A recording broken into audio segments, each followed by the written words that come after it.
Hey guys, this is Javison1 and welcome to another GT6 gameplay video. This is basically a double header for today. This is actually the second time I filmed this episode. I did attempt to film this episode and I picked up two Lotus Elises and this 111R race car, which just got finished in a paint shop. It is now a new Emola Orange Pearl, and I picked up a 96 Elise as well. So we're going to go check out the customization parts. No aero kits. Let's check out the wheels. Because I'm thinking I'm more than likely going to keep these wheels on the car. Check out gauges, see if I can put any in there. Can't add any. Alright. So that basically gets the Elise 111R's visual stuff done. Now the next car, I'm going to work on the visuals for this 96 Elise. And this one I know is going to have tons of customization options, so I don't have to worry about it looking kind of boring.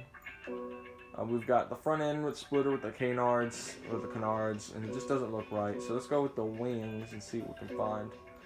Got a nice little wing. Alright, let's go with that. I actually like that. It looks really pretty. I think it gives it kind of a sporty Italian more look than it does English. Of course, this car does have 120 horsepower, mid-engine rear-wheel drive, and that was the priority for the so-so episode I recorded, I guess. Was the cars had to be mid-engined, and I had 240 grand to spare, so I bought the 111R Racer, and of course this. So let's take a look at some wheel options.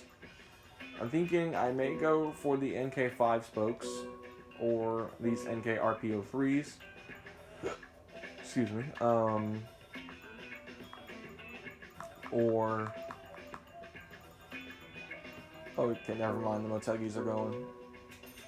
I have a bit of a love with fanfare with Motegi racing wheels. My old Kia Spectre 5 had them. I really wish I could have transplanted them over into my Explorer, but they're two different diameters, and I don't think Motegi builds wheels for Explorer Sport Track pickups, or 6-lug wheels in general. So we've got our wheels. Let's check out the gauges, because I know this does read in kilometers. Alright, so it's very basic on the interior. So we're going to do a white boost gauge because I am going to be putting a turbo kit on this car.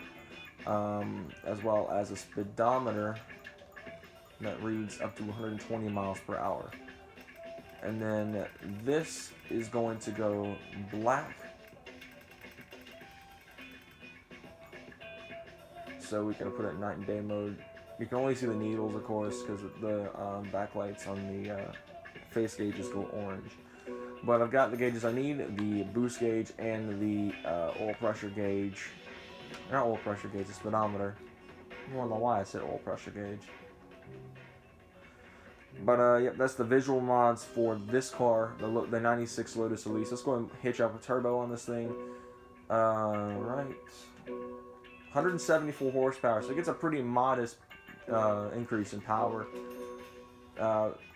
You know, let's just go for it. Let's just see how many parts we can put on this car before I run out of cash. Obviously not much more. The stage 1 engine kit maybe. I ain't gonna do it.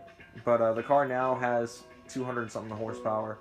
So it's really getting there in power. I am gonna be doing the carbon hood on this car, which is something I haven't done in a long time. I haven't put a carbon hood in any of my cars lately.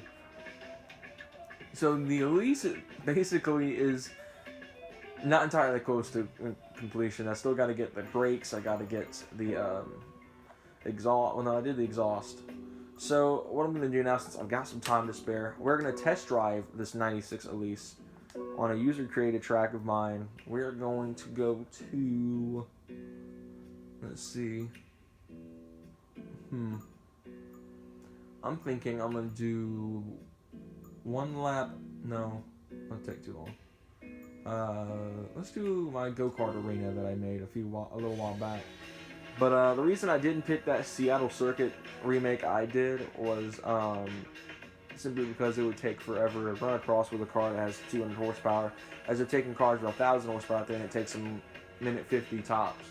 So the go-kart arena is very small. It's got a pretty nice set of chicanes and stuff, which is pretty cool. So we're going to be running with traction control on 1, ASM on, of course, and ABS with 5. Those are my typical settings for all of my cars. So let's hit the track. Again, this course was designed for go-karts, so don't expect me to fly through everything. It's it's got some pep to it, even with the lack of suspension and transmission tuning. And the turbo is really putting in work right now. Alright, so we've started our lap.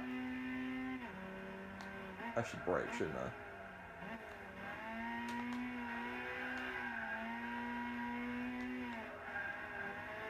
This is a fun track for go-karts because it's got some pretty nice corners. It's got a lot of space to overtake.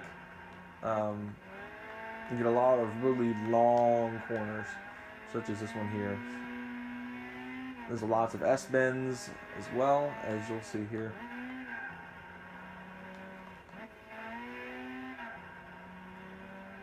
Back in first person. Again, the interior of this car is very basic, so nothing like too extravagant in this car.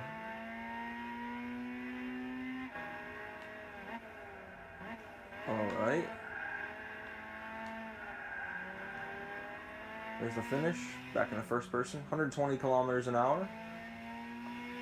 160. 180. And across the line, a 101.8. So it's a really nice time. A solid time from this little guy here. This little Lotus Elise. So, yeah, that's the Elise. Alright. Just going to load on back home to the garage.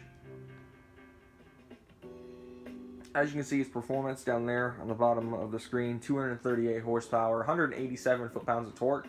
This one is, of course, turbocharged and a 1.7 liter four-cylinder, has 1.7 miles now. The Elise 111R race car, and of course my Road 111R here as well. So thank you guys again for watching this double-header Gran Turismo 6 gameplay series. I may do a third episode if I feel like it, because again, I did injure my shoulder today at school. So gameplay is really difficult for me to do right now, my shoulder being in pain. So thank you guys again for watching. Like, subscribe for more, and I'll see you guys in the next one. Take care.